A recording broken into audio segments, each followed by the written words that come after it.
BCB পরিচালক নাজমুল আবেদীন ফাহিমের সঙ্গে দুর্ব্যবহারের অভিযোগ উঠেছে বিসিবি সভাপতির বিরুদ্ধে। দেশের এক বেসরকারি টিভি চ্যানেলের সঙ্গে আলাপকালে পরিচালক ফাহিম স্বীকার করেছেন বিষয়টি। এ ঘটনায় বোর্ড ছাড়ার ইঙ্গিতও দিয়েছেন তিনি। বিসিবি সভাপতি ফারুক আহমেদের দুর্ব্যবহার প্রসঙ্গে ফাহিম বলেন, ওরকম একটা মন্তব্য আমি স্পেসিফিক বলতে চাই না মন্তব্যটা কী ছিল, তবে সেটা আমাকে খুবই হতাশ করেছে। সেটা বুঝিয়ে দিয়েছে এই মুহূর্তে ক্রিকেট বোর্ড বা প্রেসিডেন্ট হয়তো আমাকে তার আত্মবিশ্বাসের জায়গায় নিচ্ছেন না।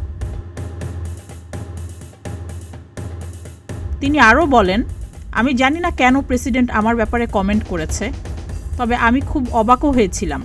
স্বাভাবিকভাবেই আমি মোটেও আশা করিনি এরকম একটা মন্তব্য, আর সেটা অনেকগুলি মানুষের সামনে। সেখানে মন্ত্রণালয়ের মানুষ ছিল।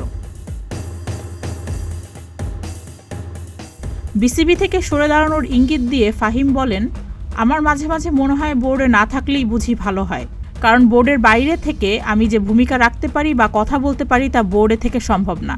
আমি যদি বোর্ডে থাকি আমাকে কাজ করতে হবে, যদি কাজ না করতে পারি তার চেয়ে ভালো বাইরে থাকা। এদিকে নাজমুল আবেদীন ফাহিমের সঙ্গে দুর্ব্যবহারের পেছনে নিজের অবস্থান স্পষ্ট করেছেন বিসিবি সভাপতি ফারুক আহমেদ।